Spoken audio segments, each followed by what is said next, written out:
Hello नमस्कार जी, कैसे हैं आप लोग। आशा करता हूं कि आप सभी बढ़िया होंगे और स्वस्थ होंगे। तो जी आज की इस वीडियो में हम बात करने वाले हैं संयुक्त राष्ट्र संघ के कौन कौन से अंग है, यानी कि यूएनओ के अंगों के नाम आपको बताना है। तो चलिए वीडियो को स्टार्ट करते हैं बिना किसी देरी के। तो देखिए, जिस तरह हम लोग के शरीर के अंग हैं, जैसे कि नाक कान आँख हो गए, ये सब मिल के, बाकी सब पार्ट मिल के एक शरीर का निर्माण करता है। कुछ इसी प्रकार ये जो अंक आपको दिखाई दे रहा है स्क्रीन पे, 6 अंक, जिसमें महासभा, सुरक्षा परिषद, आर्थिक एवं सामाजिक परिषद और अंतर्राष्ट्रीय न्यायालय, न्यास और सचिवालय मिलकर ही संयुक्त राष्ट्र संघ का निर्माण करते हैं। यानी कि ये सब 6 मिलकर यूएनओ का निर्माण करते हैं। तो अब इनके कार्य को हम लोग बहुत अच्छे से जानेंगे। तो चलिए अब इनके कार्य की तरफ बढ़ते हैं। तो देखिए, पहला आता है हमारा संयुक्त राष्ट्र संघ का जो पहला अंग हो जाएगा वो हो जाएगा महासभा। देखिए, महासभा ऐसा सभा हो गया ना जिसमें कि अभी संयुक्त राष्ट्र संघ में टोटल वर्तमान में 193 देश सम्मिलित हैं, यानी कि इसमें जुड़े हुए हैं।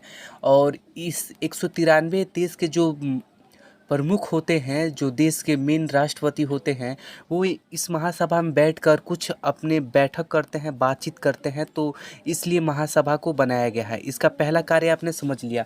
अब इसके दूसरे कार्य को समझते हैं, जिसका नाम है सुरक्षा परिषद।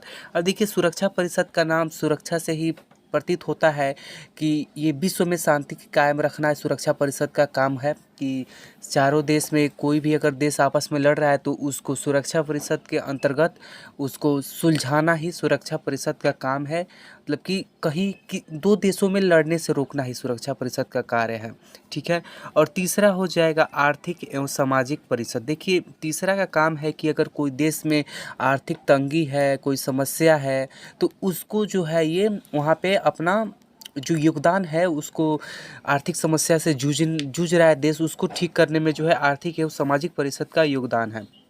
चौथा हो जाएगा हमारा अंतर्राष्ट्रीय न्यायालय। देखिए, अंतर्राष्ट्रीय न्यायालय का काम होता है ना, अगर दो देश के बीच में कोई विवाद है और वो आपस में नहीं सुलझा पा रहे हैं, तो वो अंतर्राष्ट्रीय न्यायालय में जाकर अपना अपना पक्ष वकील रखेंगे और वहाँ पे जो इनका जो भी कोर्ट है वो लड़ा जाएगा। जो भी मतलब इनकी समस्या है वो अंतर्राष्ट्रीय न्यायालय में लड़ा जाएगा।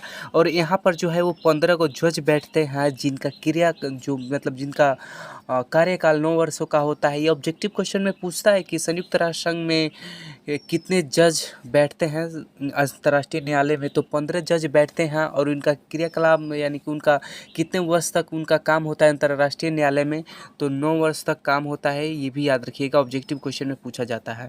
और आपका पांचवा आता है न्यास। देखिए, न्यास का कार्य है ना कि वो सभी देश से पैसा वसूलता है। जितने भी देश सम्मिलित है, 193 को देश सम्मिलित है, वो भी इन सभी देशों से पैसा को इकट्ठा करना है, एक तरह से चंदा की तरह मान लीजिए।